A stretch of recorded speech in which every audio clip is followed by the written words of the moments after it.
Hey, Warrior Saints, glad to have you beautiful people in with us today. I want to talk about something that I don't know if it hits everyone. I don't know if it's just me. I don't know if it's just something I'm feeling right now because of, major life changes. But I want to talk about imposter syndrome. You might be asking yourself, what is imposter syndrome?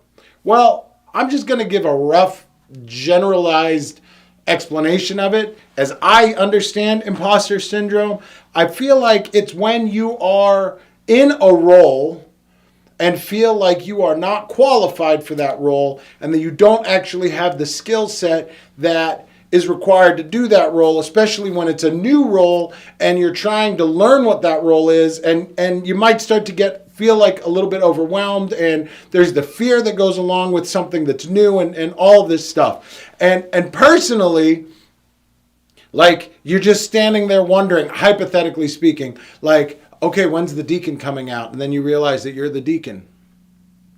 Or it could be any number of things. It could be a role at work where you are given new responsibilities and you feel like you don't know abilities. You don't know if you're really qualified for those responsibilities. And some of that self-doubt starts to creep in. And I want to explore today this idea because is it necessarily bad to have this feeling of imposter syndrome? Is it really something that is a struggle, or is it a sign that we're asking good questions so that we can actually rise to the occasion, get to a point where maybe we can do something different?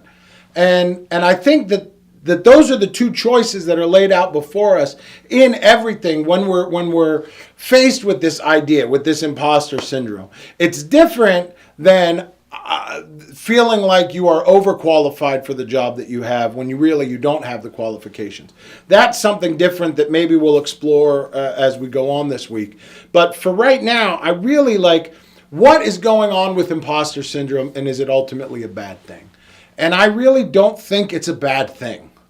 I think it can become a bad thing because we're laid out with these two choices. Am I going to allow this imposter syndrome to cripple me, to put me in so much fear that I am unable to perform and do what I need to do? Or am I going to allow this imposter syndrome to kick me in the butt and put me into gear so that I go out to prove not only to myself but to everyone around me that I do have what it takes, I do know what I need to know, and I am able to do what I need to do to make all these things that are being asked of me happen. And I think that's really the key, is that we have to be able to allow ourselves to be kicked into gear.